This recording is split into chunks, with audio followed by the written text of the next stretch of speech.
Hey, church family, welcome to another episode of the Bethel Culture Podcast, where we seek to inspire, inform, and influence our church family. And it's good to be with you today. This is Thanksgiving week, so next week is Thanksgiving next week's week. Thanksgiving. Yes. But We only do these once every 2 weeks. So right. This is a Thanksgiving episode. Yeah, my name's Kevin, one of the pastors here, joined by. My name's Weston, also one of the general pastors here, adult pastors here, soon to be different pastor here. I don't know, something like that. And I'm Damon, the youth guy, so among the pastors, so one of them. There you go. And so for our Thanksgiving episode, we aren't going to necessarily focus a whole episode on Thanksgiving or Charlie Brown or any of that kind of stuff. But we wanted to bring an interesting topic to hopefully something maybe be inspired by, maybe be influenced by. We want to talk about AI, artificial intelligence. Scary stuff. Yes. So maybe you've used it. Maybe you're literally scared of it, afraid of it. You're afraid it's taking all your information. I hate to tell you, they've already got all your information, so they're already listening anyway. But let's just do a quick overview. What's your actually, I'll start since I'm the oldest, and then we'll go down in order because my guess is that's how the usage goes. So I use AI probably not daily. Actually, I think my wife uses it daily now. That's her go-to before Google even now, which we'll probably get into in a bit. But I have primarily used it for brainstorming and then for initial research. And again, I'll get into some more details about that. So I would say a couple times a week I'm using some AI. Also use it for some graphic creation. Our Canva thing that we use for a lot of our graphics has an AI component to it. And so type in prompts. Seems to be about 50-50 whether I get something that I like and everything. So that's really just been the last, I don't know, 6 months or a year that I've really tried to lean in and start using that. So that's my experience. Where are you at with it, Kevin?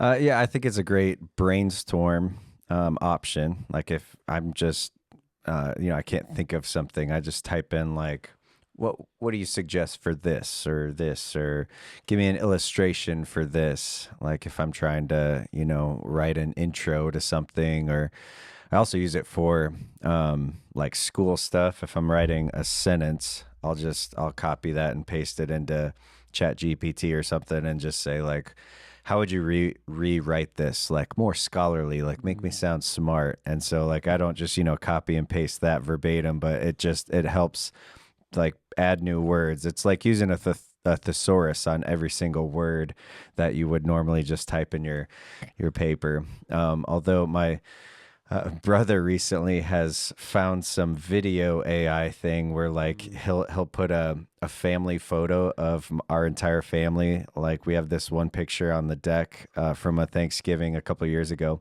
and like this AI tool turns everyone into like it animates it. And so like we were doing like these weird things, like we'd be wrestling, or we'd be falling through a hole, or doing backflips off of the deck. And so, but it always like skews everyone's faces just a little bit. So it's like, I know that's what you were wearing, but that's not you. And so it's always creepy to like zoom in on a face or something and be like, oh, I look really scary, really creepy. It's a bit off, in that. Yeah. But I think it's a great, helpful tool, just mainly for brainstorming, or just thinking of bigger, different words to use when writing papers and whatnot. Yeah. What about you, Damon? A lot of times recently, but I was trying to come up with a kind of like a new series graphic. I had a title, it was Waypoints, and I was like, I need to come up with some sort of graphic in it. And I kind of used the graphic generator for it, and it did a terrible job. But it did give me kind of like an idea of where I wanted to go with it and that kind of thing. And I think that's kind of what AI is super helpful for, is like giving an idea for some things. I use it a lot for school. There's a program called Turbo AI, where you can input all your like your notes or your reading that you have for that week, and then it will compile it all into like an organized note sheet, and it'll give you questions like kind of Quizlet style, where you can go through and kind of go through all the questions from what you're reading that week. Kind of speeds up the process of reading. Sometimes I use it in replacement for reading. Whether or not I should do that or not is up for question. But those are two big ways I use it. One big way I used it recently was for the overnighter. We didn't have pictures. We needed pictures for like an investigation kind of thing, and the leaders hadn't sent me photos, and they didn't have costumes yet. So I had them send me a picture of them, and then I just typed in like make Ethan Roberts look like an explorer, and that's what we used. So all the pictures for the Okay, okay. overnighter in the investigation are all AI, and it's exactly like what Kevin was saying. They don't look like Ethan Roberts. It's kind of like a kind of Ethan Roberts as an Yeah, yeah, yeah. explorer. Luckily, the images It's were really this tiny. picture was inspired by Ethan Yeah. Roberts. Uh, So that was a inspired by fun a true thing. story. Yeah. So that was a really fun thing, just using AI for that and that kind of thing. So image creation's a lot of fun, even with just messing with it and that kind of thing, especially for recently coming up with a graphic for the new series coming up. So, Yeah, I haven't had great success with image generation because I was looking to do some sort of like Christmas series based on our memory verse, John 1:14, the word became flesh and dwelt among us. So I typed all that in, like what would a good graphic be for a sermon series on this? And the image was like a Jesus like holding the Bible, like this, and I'm like that is not what I described, but so we're not using that one. We're going a different route. I was talking to Emmy from the Ascent, and she was saying they were trying to use it for some Christmas graphic stuff, and it just kept doing weird stuff. Like Jesus just was like this weird lump. It didn't look like a baby. It was like two Marys or two Josephs or the Mary with a mustache. Oh Like no, the just woke AI. all sorts of stuff. So, which I mean is part of the limits of it. So, while some of you are hearing us talk about this and going, "This is all scary and crazy," and how would our pastors use this? And I hope you're hearing a bit of those limits because I think, it can be. Well, let's talk about I guess the helpful part since we've talked about how we use it. mhm. Um, so Kevin's mentioned papers, you mentioned schooling. Even in sermon creations, I have found it really great in brainstorming, in diving in. I'll have a commentary and it'll mention some, kind of obscure something historical or whatever. And, it used to be you'd go and Google that, right? You'd Google, okay, what did Alexander the Great say with this or that? And then you get a bunch of different things. I didn't quite, well, Alexander the Great between when he was here in Persia. It's not quite right. Alexander the Great in Persia in this battle, and you start to learn that versus, and this is where I try to encourage people to start. It's basically Google, except you get to interact at a conversational level. Mm. And so yeah, it's, it spits it out. It's like, hey, add this battle, add this location, add this historical thing. And you don't have to go back to Google, adjust your prompt. You get to just keep going. And so that's where I think my wife has really found it helpful. And she's encouraged me in this, like, I'll have something that I need to figure out at home. How does this work? How's this program work? How do we fix this thing? And it used to be I tried to Google, the model of water heater and, all that kind of stuff. But instead I put that into ChatGPT and again, and here's where I think the limitations are. You have to know somewhat what you're talking about to be able to spot that when it's off. Yeah. Mhm. If you didn't know what Ethan Roberts looked like, you'd be Yeah. like, oh, that's a good picture of an explorer. If you know what he looks like, you're like, Not that's not quite. that's Yeah. not quite right.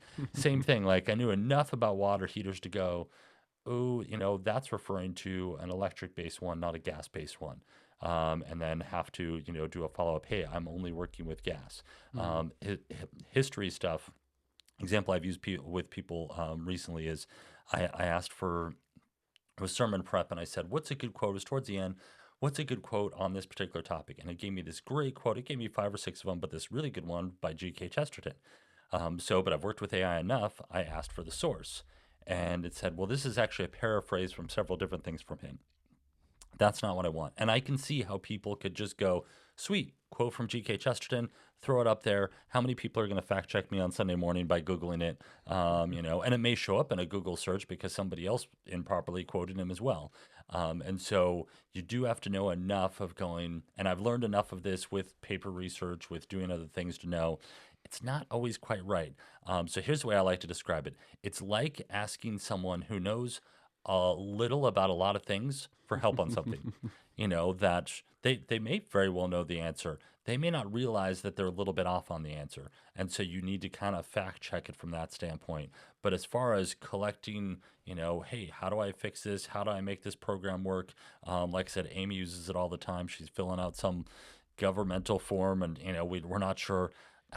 What's this meant here? Is this meant this or that? And she'll go and check that, and then check the source of it. And we've found that much more helpful rather than Google and get 1.9 billion hits and try to go through the first couple and see what you're right. And it's a bit of a roll of the dice. So, Mm. but that's where I've seen the limitations of it. I'm curious Yeah. in your guys' experience what that's been. Recently, actually, when I was trying to, so in case you don't know, the overnighter, it was a mystery theme, and we had this whole thing where all the leaders they're playing specific roles, and they had to say specific things, and they had to contribute to specific clues within the mystery. And I used ChatGPT to kind of come up with like a mystery line of how to go through each clue and all that kind of stuff. And I remember you telling me after I had told you that I used the ChatGPT for the mystery to make sure that the mystery actually works out.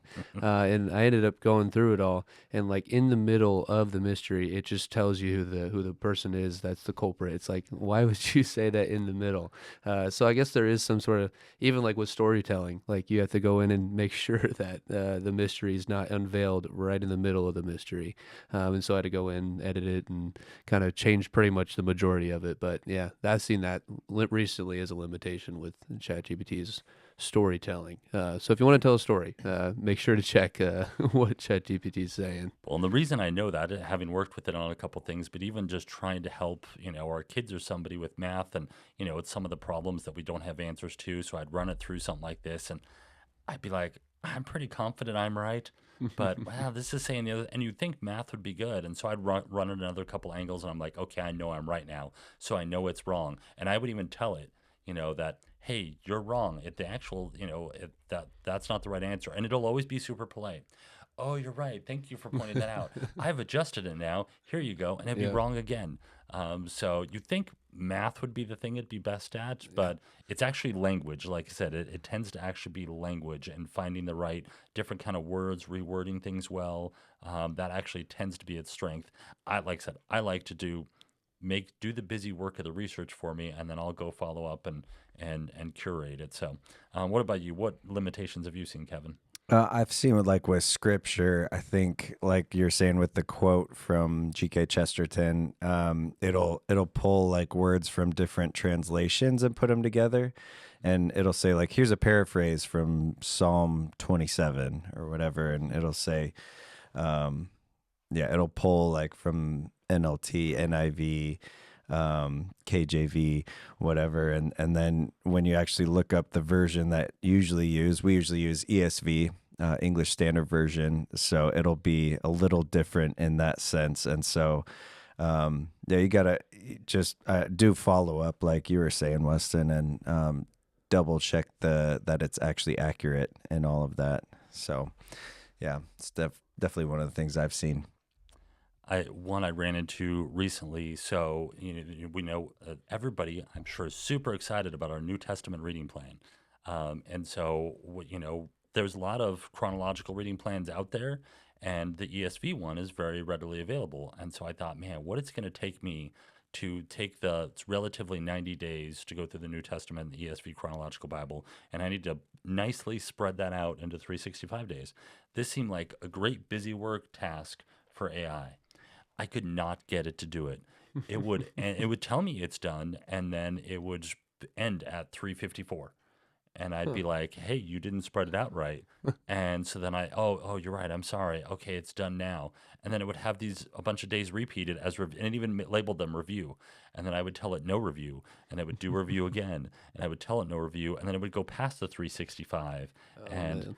I And I then just it'd say, you're out of attempts. Yeah, Please yeah. wait 24 yes. hours or something like Yes, that. Yeah. I do only use the free version. Oh, same. Yeah. Yeah, me 100%. too. I don't even know how much it costs to get the Pro, but I don't know if it's worth it. Yeah, I No, don't know. no, at least not at this point. Is Um, your turbo one's free? Turbo's free. Yep. Okay. Yep. Just go online. And I have tried some other ones. I've tried Perplexity. I've found it's better on some things than others. When I was doing all the trunk or treat stuff, for anybody who walked through and saw all our trunk or treat stuff, it was pretty complex. And there was even some coding stuff I had to do to make some things work. And Perplexity did much better with that than ChatGPT. But there are a bunch of them out there. There's ones that better image generation than others. One of the things I do like about it is it does learn you. And so, I interact with so much Keller material, Gospel Coalition material. Like, I'll be putting something about trunk or treat, and it's like, would you want some conservative theological points on this thing? And I'm like, no, it's Rocket Raccoon. Like, Oh, yeah, yeah. um, Here's what Tim Keller would Yeah. say about the Marvel Avengers. yes. But in that sense, I kind of like it. Like, it's going to help stay in that realm. But, you never know. Again, just like you're asking somebody who knows a little about a lot of things, you never quite know when they're going to be off. Yeah. And so it's not something to be trusted. And I'm sure there are people out there, just like I know there's students out there, my kids see them in classes, that are literally chat GPTing their tests and their No. papers, and the teachers try to combat it. But as Aiden told us, that the one class, and again, it's a class of 200, and unfortunately the teachers don't care that much. They start passing out the test. They're not supposed to have the phones out, right? But the teacher starts at the front of the class and is passing them out. It's not even the teacher, usually it's a TA. And as soon as the teacher goes past one row, they snap a picture with their phone, put their phone in their lap, and they have it, it's able to analyze the images or whatever, and then they leaning over their desk, being able to look down at their phone. And so, you feel bad for him when, he's getting a 72 on a test, and his friends are getting, 90s. And but I just, yes, is that a tragedy of the world? Sure, but it's going to catch up to you eventually. So I try to encourage our boys. I struggle with the idea of the temptation, right? That, I mean, what did it take to cheat? Well, you had Chromebooks and stuff, so Yeah. maybe it was a little bit easier. I'm thinking for those of us a little bit older, what it took to cheat, what it took to, I mean, I remember kids who had like flip down things in their hats so that like had Oh answers man. on them and stuff like that. People tried to write on their arm. Like, I remember some of those, but it took a lot of effort to cheat. I had a Uh, fun one. Well, I wasn't in this class, but I was Sure you told weren't. about this. One of the smarter people in the class was part of this, and it was like she was the main person doing it all, and so she had 4 different colored markers that she had, and whatever marker she picked up, that was the answer. So green was A, red was B, blue was C, purple was D, and you just look at her, and whatever one she picked up, that was what you wrote down too. And so they never got caught, and so it was pretty clever in my opinion. But yeah, Oh, my still some goodness. clever ways to cheat without technology. Yes. But see, that was the thing. Like, most of the time it took back to, you had to, like, homework, like a paper. You couldn't cheat on a paper unless you got someone else to write your paper, Yeah. right? Or paid someone else. Like, that wasn't an option. Now, imagine being a 15-year-old, 16-year-old, having to write this 5-page paper, and you literally have a cheat button right in front of you.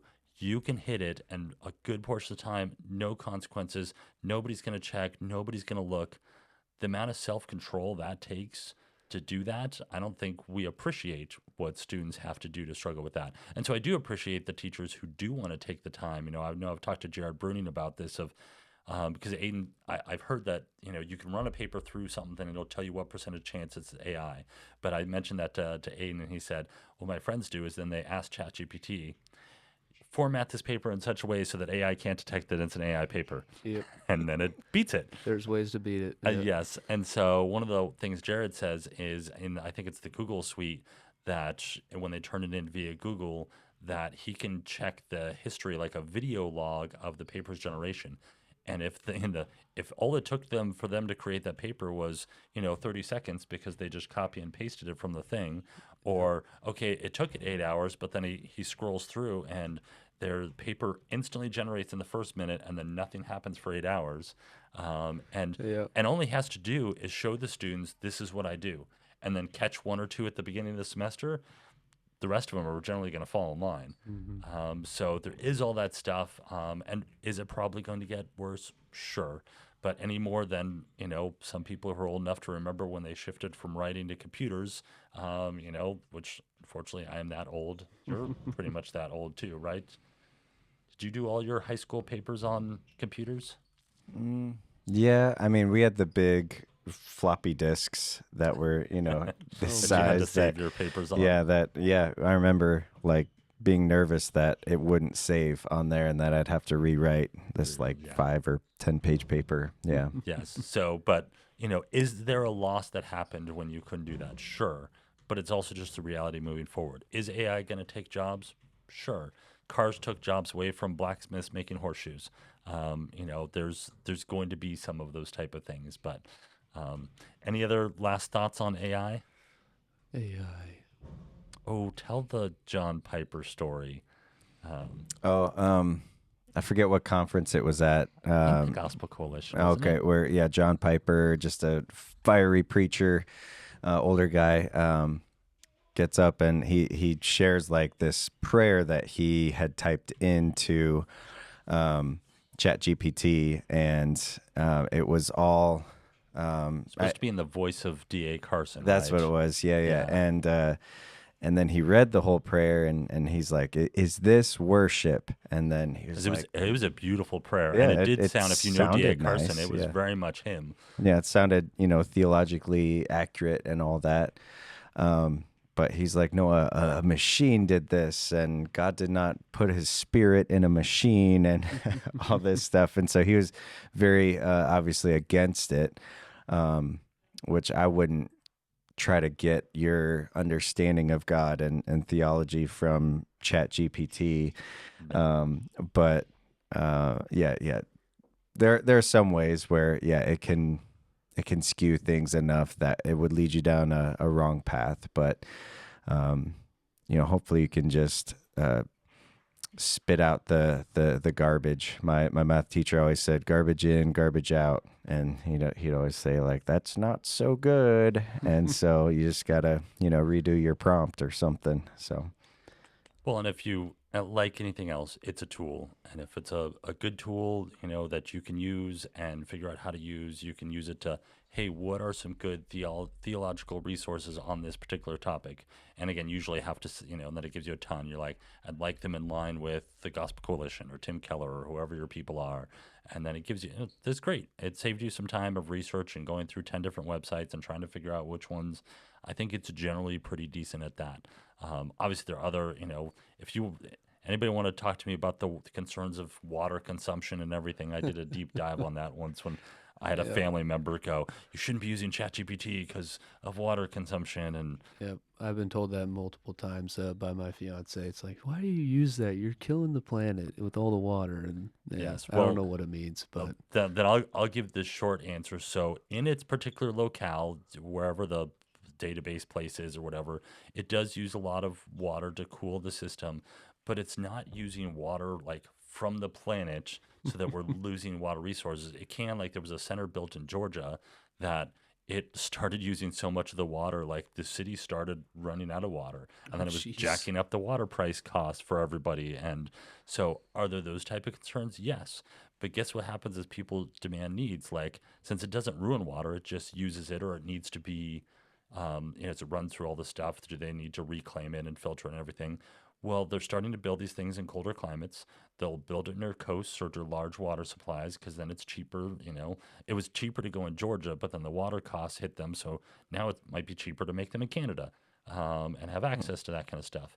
But at the end of the day, when you use water and it evaporates, to cool things off, where does the water go? And it goes into the water cycle, right? We all learned, but somehow it became this water issue, which was largely a local thing. And you can research this, largely a local thing, but then it got attached to the environmental thing. So then that became a global thing, and all that kind of stuff. And all I just go is, are there going to be local issues? Sure. But if this continues to become a thing, those companies, they want to do what's cheap. They want to do what's easy. That can be at the expense of a community, but eventually that will hurt them. And so then they'll find a way to do it cheap that doesn't hurt them. And I would say that's the way capitalism works, but that's all another. Well, maybe we'll do an episode on capitalism one day. That'd be a fun one. So much fun. Hey, on that note, we should say you should, for those of you watching on YouTube, put in the comment section, what would you like to hear us talk about? What's a topic, theological thing, stump the pastor, whatever you want to put on, throw out there. Because we've got a couple of things that we have lined up, but we would love to hear of what you want to hear about. But with that, let's transition to our next segment of a best worst, and this we will go Thanksgiving themed. So we've done this segment a couple times of give us your best, either best Thanksgiving or best Thanksgiving tradition. So let's start with the best first, and so Okay. we'll go to Damon since we went oldest to youngest earlier. Sweet. So youngest to oldest now. I would say my favorite Thanksgiving tradition is what it used to be. Is where on Black Friday, my parents and all the cousins, their parents would go out shopping and that kind of thing, and all of our cousins would all stay at grandma's house. We'd stay up till like 2 in the morning and just mess around. But one of my favorite moments from this sleepover kind of thing that we would do is we were all eating dinner at these little tiny like kids tables, and my grandma had given us all these spoons and forks and all this stuff to eat our food with. My brother Donovan, he was like, I bet you I could bend this spoon and then bend it back without it breaking. And sure enough, he bent it all the way back perfectly fine. And then everybody was like, oh, I can do that too. And so literally all like 11 of us, we took our spoons, we bent them, and all of them snapped. And my grandma had like no spoons, and we had to like hide them in our pockets and all that kind of stuff. And my grandma went to collect all of our plates, and she's like, "Where's all the spoons at?" And then Oh. I was kind of like shy, and I took it. I was like, "Grandma, I broke my spoon," and she's like, "Who else broke their spoon?" And everybody else takes their spoon out, and our parents get called, and we all get grounded. And it's a memory we talk about all the time. Remember when you guys broke all of Grandma's spoons? But that was probably one of the most memorable times at Thanksgiving. That's fantastic. That is Yeah, awesome. I'm gonna hang on to that one. We used to always do a football game with my family. So we'd be in Oneida playing in the front yard of my parents' house, and it can be anywhere from like really warm where everyone's in shorts to like snow on the ground. And so I remember one year it was close to snow. It was like 30s to 40s, and we're playing our football game.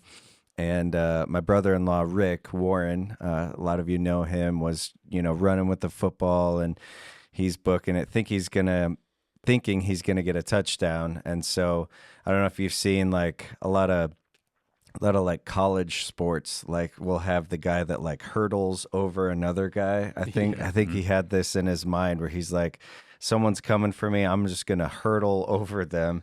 And so he jumps in the air like to get a touchdown, and my brother Casey like dives and just like barely hits like his feet, and like just causes Rick to do a front flip and land on his back. And I think that the wind got knocked out of him, and we were all pretending to do like CPR on him, and he hated that, I of was course. gonna say, I And- bet he was so upset. yeah, so it was a beautiful hit. So I wish we got that on camera and someone recorded that. We'll have to have the Ring camera like recording this year, so we get those. You still do this? You still? Get It's together been a for few football? years, but it used to be a regular thing. I remember like the nieces and nephews would want to play too, so we'd play a separate game where it was less intense, less front flips, more gentle tosses. So yeah, we'll see. Hopefully we play it this year. I don't know. Oh, fun. Yeah, you would think with all my boys, I was just thinking like all the boys in your family, you'd think my boys would have something like that, but we really haven't. No, the one that kind of was standing out to me because we're gonna go visit these people this week. So my sister married a guy named Will Arnold, and his parents or his dad is a guy named Ted Arnold.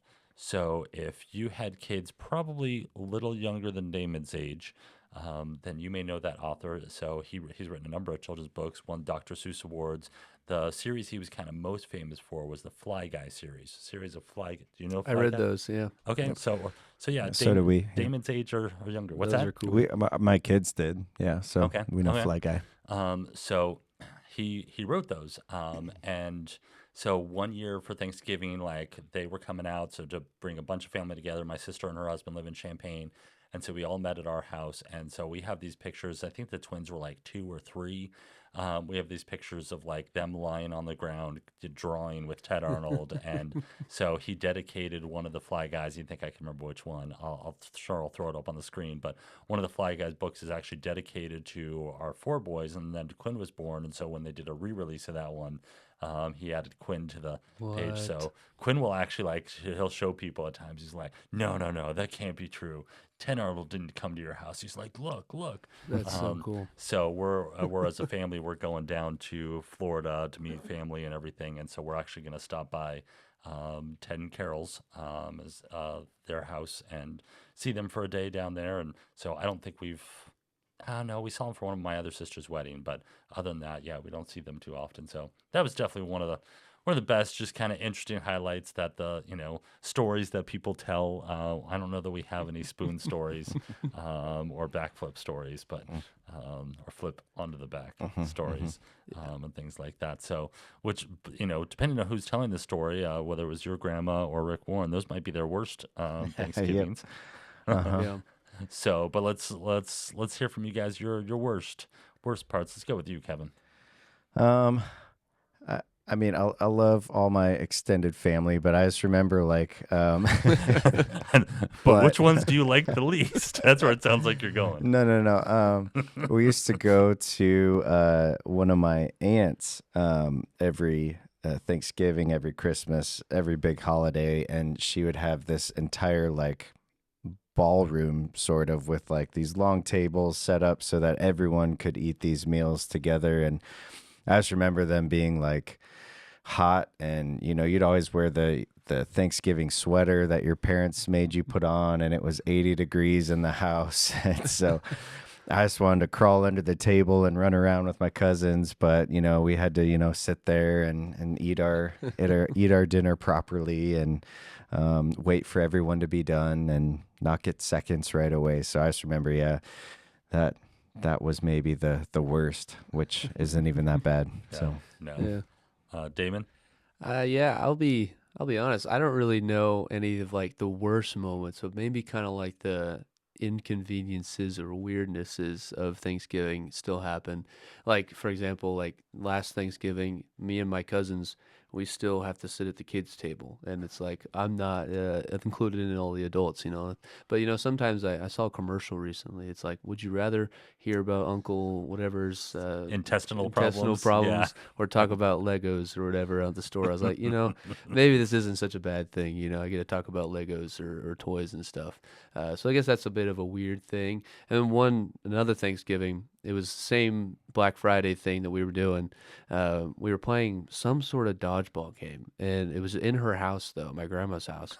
And Well, what? Grandma, we didn't break your spoons. We broke your windows. yeah, and we didn't have dodgeballs, but we had these like styrofoam pumpkins that we were throwing, and we were just running all around the house. And I remember hiding behind like a corner of one of the hallways, and my brother Devin comes around, and I wind up and I just chuck it at him, hits him right in the eyeball, and we just start like arguing and fighting, and then I get grounded, of course, and I guess that's one of my least good memories of those.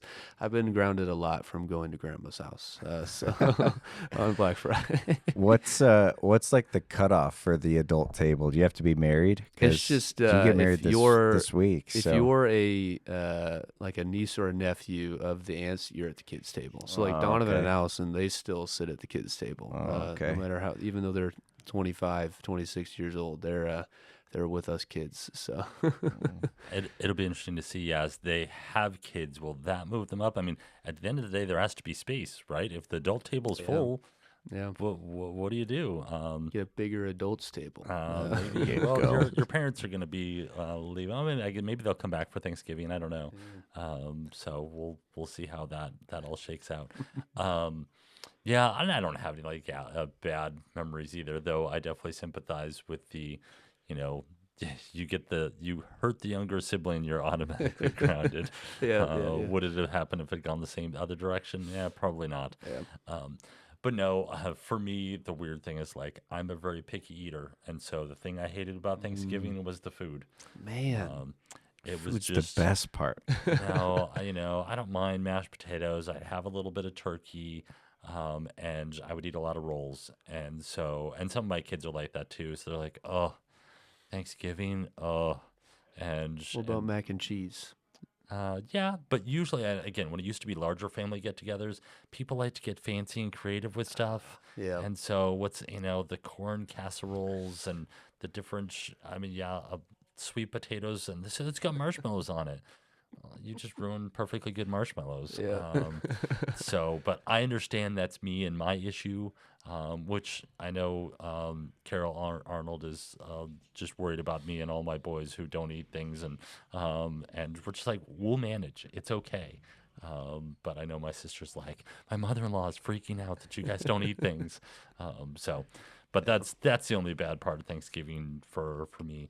I do miss a little bit of, we are about pitching pennies and, trying to maximize deals. And I feel like you don't get as good as deals on Black Friday anymore because they're all spread out and it's all Yeah. digital, and which is fine. That I'm not getting up at 2 a.m. and going into things, and I do, appreciate that. But I also feel like there aren't as many good opportunities to maximize things like there used to be, and because we're usually in that camp of we're willing to pay the price of inconvenience and all that kind of stuff to get the better deals. And so if we can do that where other people won't, okay, but now those aren't really available anymore. So Yeah, do we have that in Galesburg? Because I remember maybe 10 years ago trying to go to Walmart and just every parking spot was taken. And like, is it still like that, or has I it don't think so. changed? The little I've been around, I mean, Yeah. because I can remember standing in line at Target and waiting for it to open at like 4 a.m. to get Yeah. in, and I don't think they do that Well, anymore. because now they have Black Friday deals like just online, and so you could just do the same thing that you would do walking into Walmart, avoid the trampling, and just order something online. And so, There's usually a couple things that you could only get in store, but they're yeah, like if it's a really hot item, they'll like hand wrist bracelets out, because they're trying to avoid the craziness and the. So I shouldn't complain that much, but as a society, we get what we want. So anyway, that's our little fun segment. We wanted to end on a good God moment, though.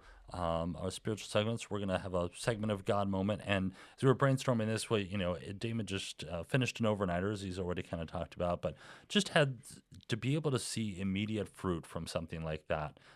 Which I know, we had people come back from trunk or treat this year, which is always exciting to see that, but it happens kind of a more personal level at the youth group level. So, Damon, tell us about that. yeah. So this past last month we had our high school overnighter, the Midnight Mystery. Super fun. I was dressed up as Sherlock Holmes. Super cool. But the cool thing is, not only was there a lot of people that showed up, we had 62 high schoolers that showed up. I was expecting 35, so I bought food That for it signed up. 35. Yeah, 35 signed up, 62 came, and so we had to scramble a little bit with food. But that's a good problem to have, is more students showing up to that. But one of the biggest remembrances and like the moments that I appreciated about the overnighter was right at the beginning. We had a worship set, and then just a small message that I gave, and I was standing in the back getting ready to give my message, and Ethan Roberts and Eli Kaiser and Steve Nelson and I think it was Quinn in the drum cage. They had this awesome worship set, and it was just so cool to see 62 high schoolers just worshiping in that youth room, because we're used to like 30, 35, sometimes 40 students in there, and then just the amount of the voices that were coming off of them, it was super super cool to see happening. And that was in the back, like it was like driving me to like be a little bit emotional, because it's like, this is why we do this. This is why we do the overnighters, because at the outside of an overnighter, it might just be just games or just staying up late and snacks and all that kind of thing. But the meaning behind it, in my eyes at least, is that following after Christ in high school, in junior high, all these younger people, it doesn't have to be like sit in your chair all nice and listen to a message, or if you like hymns, that's great. But it doesn't have to just be hymns and all that kind of stuff. And it's like, you can be like, following Christ is a joyful thing, and like you can have things that, like games, that can be centered through Christ. And that's why recently in youth group we've been incorporating the games into the messages. Like the games will have some sort of underlining meaning behind them that correlate to the message. And so you can kind of take a real world, like fun thing that you were just doing, and then take it like, oh, I remember we did this during the game time, and now we're hearing how we can apply this to the Word of God, and how we can apply this to our own lives, and that kind of thing. But the best thing that happened was, we were trying to get the people there to come back to Sunday night church and youth group. And so we didn't cancel Sunday night youth group. We got done Saturday morning at like 8 a.m., cleaned up. I got home at 9, slept all day, youth group the next day. And it was just super cool, because we had 3 high school guys that came back from the overnighter. And so that was just super cool to see. And then after my message on Sunday night, one of the guys came up to me. He's like, Damon, I just want to thank you for getting me here. I've been looking for a youth group and a church for 3 years now. I just haven't found a good spot to stop, and I just haven't found a good place that I felt like I could be. And it was just like, I just want to thank you for bringing me here. And I think I can say that I can come here, and this can be my youth group. And that was probably just the number one thing that I can keep coming back to, as to why we do the overnighters, is because like that. If we can get 3 students to come back from an overnighter that's new and they don't know Christ, like, that is why we do it. And it's always fun to have the games and that kind of thing. But the biggest thing is, hey, we do this thing on Sunday where we worship God and we hear from the Word of God, and we have this community, and you can be a part of it. And it's super cool. So Now to see them, growing in Christ and being discipled, and yeah. it came from, again, you have fun. It's almost like joy is a fruit of the Spirit. Almost. It's almost like that. It's a part of the singular fruit. Fruit, not Oh, fruits. good insight. He was Man. listening. Yeah. Do high school students know who Sherlock Holmes is? That was a good question. I think some of them do, because one of the sophomore boys, it was like a cool sighting. I ran into Thornton's in my Sherlock Holmes outfit, and Malachi Barker came in, and he's like, "Hey, it's Sherlock Holmes," and he took a picture of me and he posted it on his Instagram, and he's like, "It's Sherlock Holmes out in the public." And so some of them know it, because there was just recently a show that came out called Sherlock, and so maybe they watched it. I don't know, but I didn't know there was a new iteration. I was just thinking, like, how long ago is the British one, and then the Robert Downey Jr. one? Those are starting to be a little aged now. And yeah, apparently some of them knew it, but it was still pretty cool. If anything, they got the message that I was a detective. yes. So it's just sometimes surprised me what people do and don't know. So, well, thank you for joining us for another episode of our Bethel Culture Podcast. Hopefully you've been informed a bit, maybe influenced and inspired. And again, feel free to leave comments, and especially what would you like us to talk about next time. So we'll talk to you in hopefully about 2 weeks.